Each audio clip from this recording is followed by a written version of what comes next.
حضرت سیدنا فرید الدین گنج شکر رحمۃ اللہ علیہ سلسلہ چشتیہ کے بڑے شیخ ہیں. ہندوستان میں خاص طور پر 3 ایسی شخصیتیں گزری ہیں کہ پورے ہندوستان پر ان کا احسان ہے. بطور تجدیدی کارنامے کے مجددیت کی حیثیت سے بہت سارے اور بزرگان دین ہیں، بہت سارے ان کے اپنے شان، ان کے اپنے مقامات ہیں، مگر یاد رکھیں کسی ایک کی تعریف کرنے سے دوسرے کی شان نہیں گھٹتی. یہ نیگیٹو ذہن نہیں رکھنا چاہیے، یہ اچھی بات نہیں ہے. تو بہرحال حضرت سیدنا خواجہ فرید الدین گنج شکر رحمۃ اللہ علیہ حضرت فاروق اعظم کے شہزادے ہیں، فاروقی النسب ہے، فاروقی النسل ہے. حضرت گنج شکر رحمۃ اللہ علیہ کے ملفوظات ہیں راحت المحبین.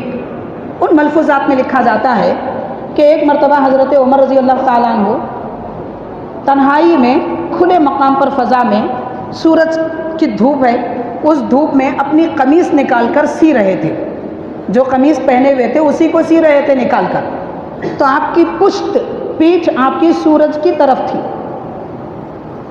تو سی رہے تھے. اس درمیان میں سورج کی گرمی تیز ہو گئی اور آپ کی پشت گرم ہونے لگی، جلنے لگی. تو جیسے مان لیجیے کسی آدمی کو تھوڑی تکلیف ہو گئی تو فوراً اس کا ری ایکشن ہوتا ہے. تو حضرت فاروق اعظم رضی اللہ تعالیٰ عنہ کی پیٹھ کی گرمی کو آپ محسوس کر کے فوراً پلٹ کر غصے سے سورج کو دیکھتے ہیں. یہ حضرت فرید الدین گنج شکر رحمۃ اللہ علیہ فرما رہے ہیں. میں نے حوالہ بھی بیان کر دیا کتاب کا. تو بہرحال آپ پلٹ کر سورج کو دیکھتے ہیں تو جیسے جلال میں غضب میں سورج کو دیکھنا تھا، سورج کی روشنی چھپ جاتی ہے، جیسے سورج گہن لگتا ہے ویسا ہو جاتا ہے. ادھر نبی پاک صلی اللہ علیہ وسلم صحابہ کرام کے درمیان ہے اور یہ کیفیت اچانک سورج کے بدلنے کو دیکھ کر پیارے آقا صلی اللہ علیہ وسلم دعا فرماتے ہیں، اے اللہ کہیں قیامت تو نہیں آ گئی،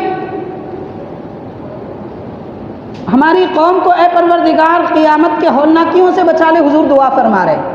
جبریل علیہ السلام حاضر خدمت ہوتے ہیں، عرض کرتے ہیں کہ اللہ کے نبی قیامت نہیں آئی، لیکن آپ کے چہیتے عمر کو سورج نے تھوڑی تکلیف دی تھی. بشری تقاضے کے اعتبار سے عمر نے غیظ و غضب میں پلٹ کر سورج کو دیکھا تو اللہ کو یہ گوارا نہ ہوا کہ عمر کو تکلیف ہو، اسی لیے رب نے فرشتوں کو حکم فرمایا سورج کی روشنی چھین لو. تو نبی پاک صلی اللہ علیہ وسلم نے حضرت فاروق اعظم کو طلب فرمایا. حضور پاک صلی اللہ علیہ وسلم فرماتے ہیں، اے عمر سورج سے ناراض ہو؟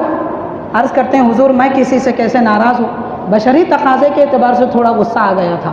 سرکار نے فرمایا جبریل یہ کہتے ہیں رب فرماتا ہے جب تک کہ آپ اسے معاف نہ کریں گے روشنی واپس نہیں دی جائے گی.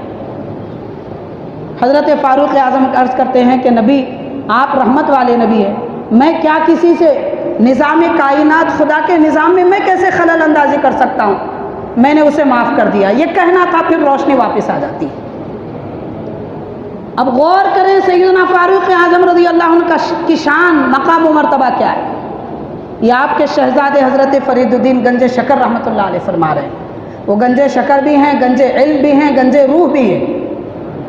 روحانیت کا خزانہ ہے، علم کا خزانہ ہے، شکر کا خزانہ ہے، دو جہاں کی دولت کا خزانہ ہے.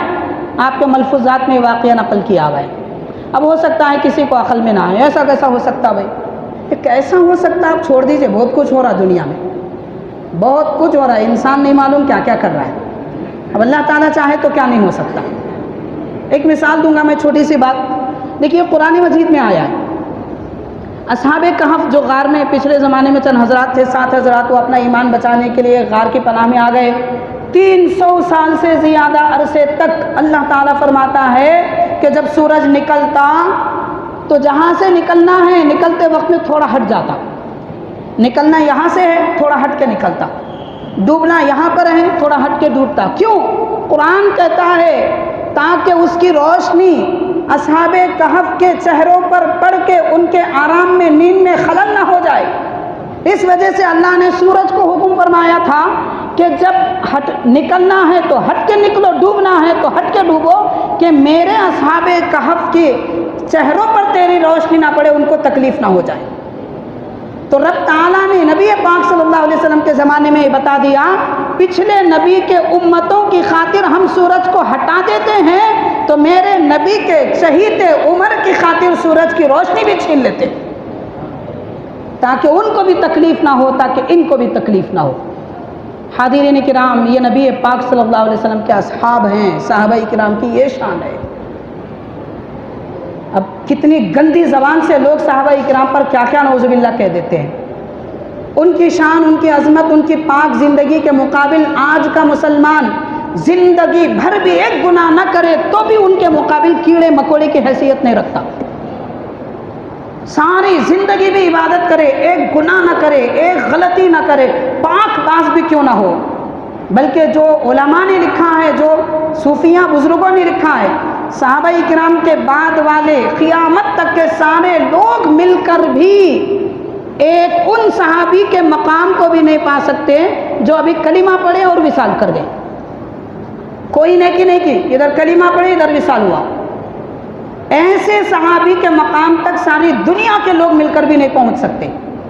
پھر ہم جیسے کیڑے مکوڑے کی حیثیت، دل کی گندگی، جسم کی گندگی، زبان کی گندگی، بدنیتیوں کی گندگی، تو ایسی گندگی میں رہنے والے لوگ پاک باز ہستیوں کے متعلق کیسی زبان استعمال کرنی چاہیے اور ان کے متعلق کیسی عظمتیں دل میں بسانا چاہیے، بس یہ سمجھ لیں۔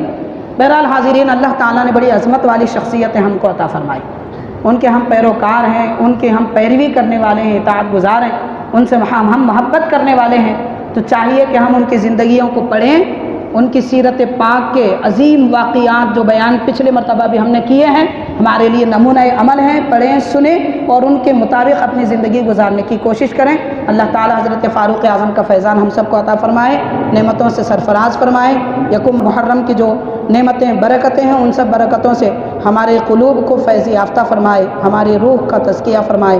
صلی اللہ تعالیٰ وسلم علی خیر خلقہ سیدنا محمد وعلی آلہ واصحابہ اجمعین۔